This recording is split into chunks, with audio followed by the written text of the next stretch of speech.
It's a thought that just keeps popping up, isn't it? This Mm. enduring human story of someone stepping in, taking charge, becoming the single voice Oh, right. Yeah. from ancient tribal gatherings right up Yeah. to, modern nations.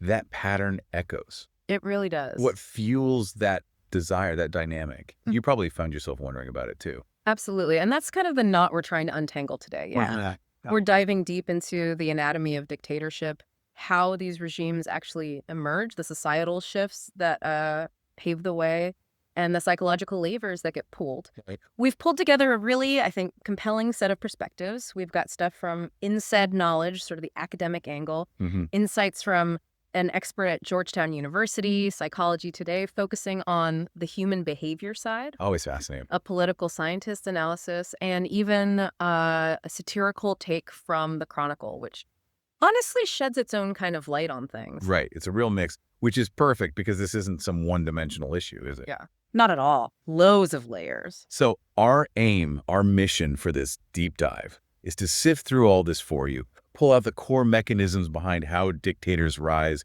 without it feeling like you're, stuck in a heavy lecture. Yeah, keep it accessible. Okay, so let's kick things off. Something that jumps out right away from both the InSeed article and the Georgetown piece. The role of crisis. That seems to be the classic starting point, doesn't it? The spark. Yeah. When a society is facing, well, massive upheaval, social disorder, economic collapse, political chaos, it creates this real vulnerability. Hmm. And the Georgetown University article, it points out how these major crises can genuinely scare people. Deeply scare them. Yeah, to the point where they become willing to trade away certain freedoms just for the promise of security, of getting back to some kind of stability. It's a powerful urge. And the professor there even warns that this isn't just something for like fragile states. It could happen even in established democracies. Which is a pretty stark warning when you think about it.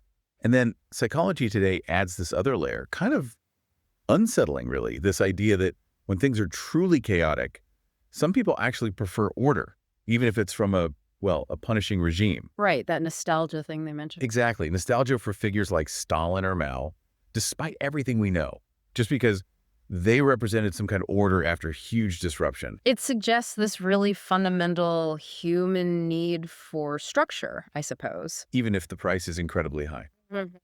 And it's right there in that kind of environment that psychological manipulation can really take hold. And Seed Knowledge goes into this quite a bit. How so? Well, they talk about the power of the wish to believe combined with confirmation bias. Okay. Think about it. When everything's uncertain, people naturally gravitate towards stories that offer simple answers, a bit of hope. Makes sense. And dictators, they're often masters at crafting these narratives, right? Tapping into things like patriotism, returning to greatness, a secure future. Stuff people want to hear. And once they buy into it, They start looking for stuff that confirms it and ignoring everything else. It becomes this self-reinforcing loop, you know? so it's like offering a comforting certainty when the world feels completely out of control. Precisely. And then the inset piece talks about something darker. Identification with the aggressor. Mm.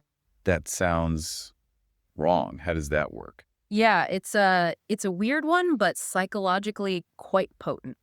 Dictators often target groups who feel marginalized, left Hmm. behind, maybe less educated folks, or people really struggling economically. Right.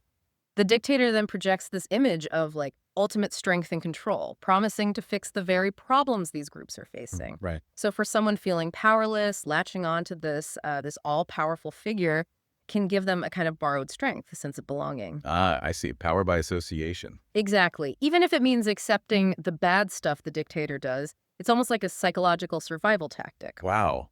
That's unsettling, but Yeah. it does make a certain kind of sense. It does. And then, of course, the classic tactic. Pointing fingers at external threats or internal scapegoats. We see that again and again. Oh, absolutely. It's incredibly effective for consolidating power.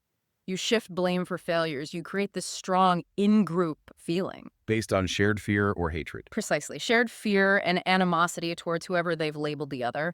The InSed article mentions how this taps into basic human psychology, our tendency to categorize, create in-groups and out-groups. It just amplifies threats and breeds intolerance. Okay, so they've used the crisis. They've played on psychology. They've got some initial buy-in. How do they actually, take control and keep it? Psychology Today had some practical points on this. Yeah, controlling information is huge. Both INSEE and Psychology Today really stress this. You have to shape the narrative. How? Well, silencing anyone who disagrees, for starters. Taking over the media, pumping out constant propaganda about how great the leader is. And blaming enemies for anything bad that happens. Exactly. Cracking down on press freedom, messing with elections. These are all classic signs. It's about building this alternate reality where the dictator looks like the only possible benevolent option. Building an echo chamber, essentially. Pretty much. And Psychology Today also mentioned expanding the power base through nepotism and corruption, basically building a personal empire. That's right. You surround yourself with loyalists, family, people willing to play dirty so their own success is tied directly to you staying in power. Creates a tight inner circle. It does, but like the article says, it's risky long term. It breeds resentment, and there's always the chance it all gets exposed. Another really basic strategy, it seems, is getting control of the guns, co-opting the military, the security forces. Oh, fundamental. Psychology Today points to loads of historical examples. Without the military on board, or at least neutralized, their power is pretty shaky. Makes sense. And it ties back to that earlier point. Sometimes people see the harsh order of a dictatorship as better than total chaos, even if it's brutal. That weird nostalgia for figures like Stalin again. Right. Now, here's something interesting. Psychology Today brought up the idea that sometimes dictators actually provide public goods to win favor. They used Lee Kuan Yew's Singapore as an example. Yeah, the sort of authoritarian bargain. Explain that. It's like a trade-off.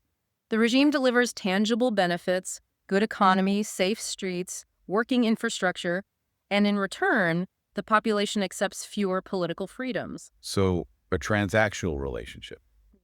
We'll give up some rights for stability and prosperity. Kind of, yeah. Yeah. The Singapore example shows how focusing on economic success can, for a while at least, make people okay with restrictions on civil liberties. And when it comes to opponents, the article laid out two main paths.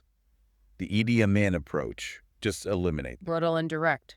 versus the Mugabe way, co-opt them, give them jobs or perks to sort of neutralize them. Right. One uses raw fear, the other uses, well, manipulation and integration into the system. But the end goal is the same. Exactly. Silence dissent, eliminate any real challenge. Psychology Today also mentioned creating and defeating a common enemy, like Churchill in World War II or Thatcher with the Falklands, that rally around the flag thing. Absolutely. Find an enemy, real or invented, external or internal, and suddenly you're the indispensable leader needed to fight them.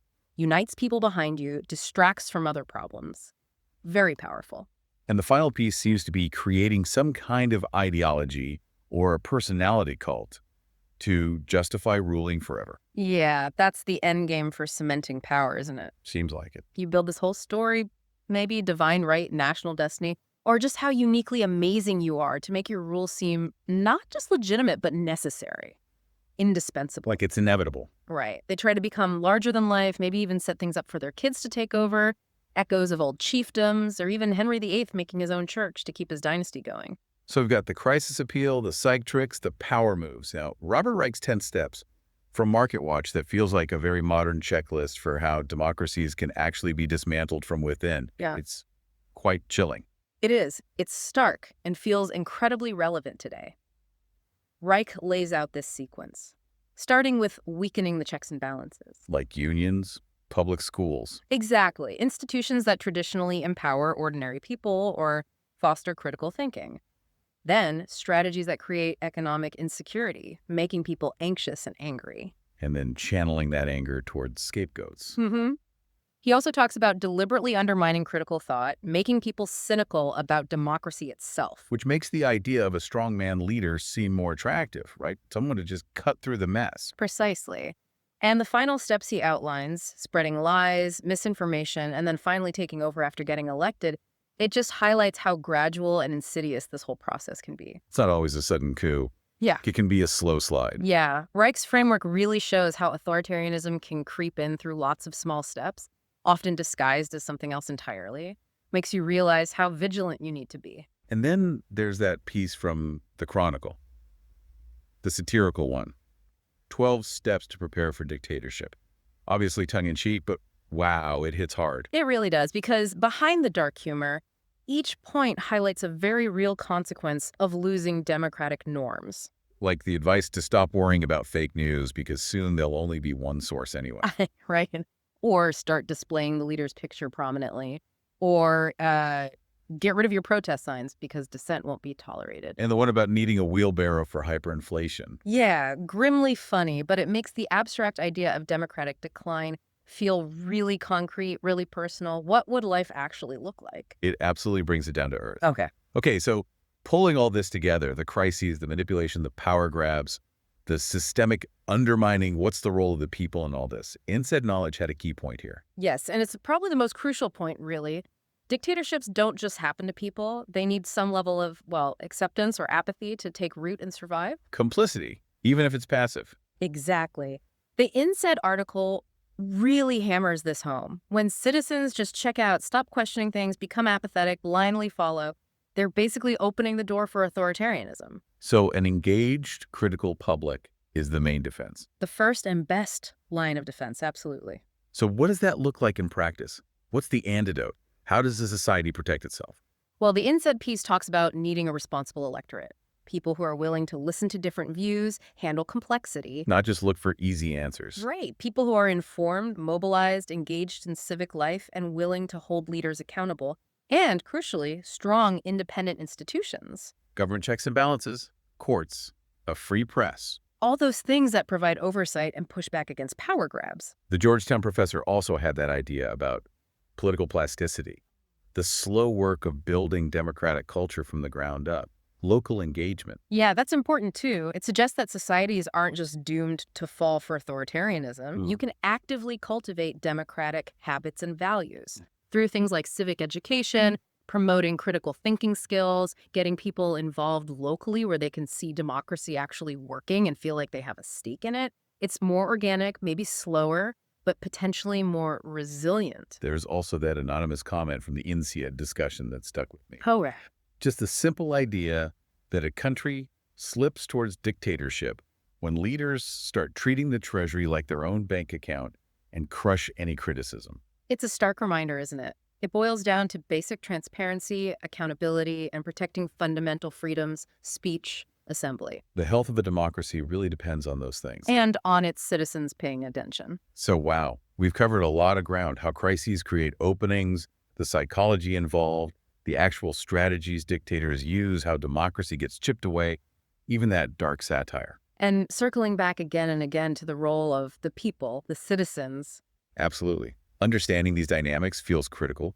It's clear dictatorships aren't just imposed. They often grow in soil, prepared by fear, vulnerability, manipulation, and sometimes just civic laziness. Yeah, a gradual weakening of the democratic fabric. So thinking about all this, it kind of makes you look around, doesn't it, at our own societies and wonder, what are maybe the subtle signs, the small shifts that could indicate perhaps a weakening of our own democratic foundations? It's a heavy question. It is. And maybe the follow-up is, what responsibility do we each have individually to notice those things and, well, actively safeguard the foundations we rely on? Definitely something to mull over.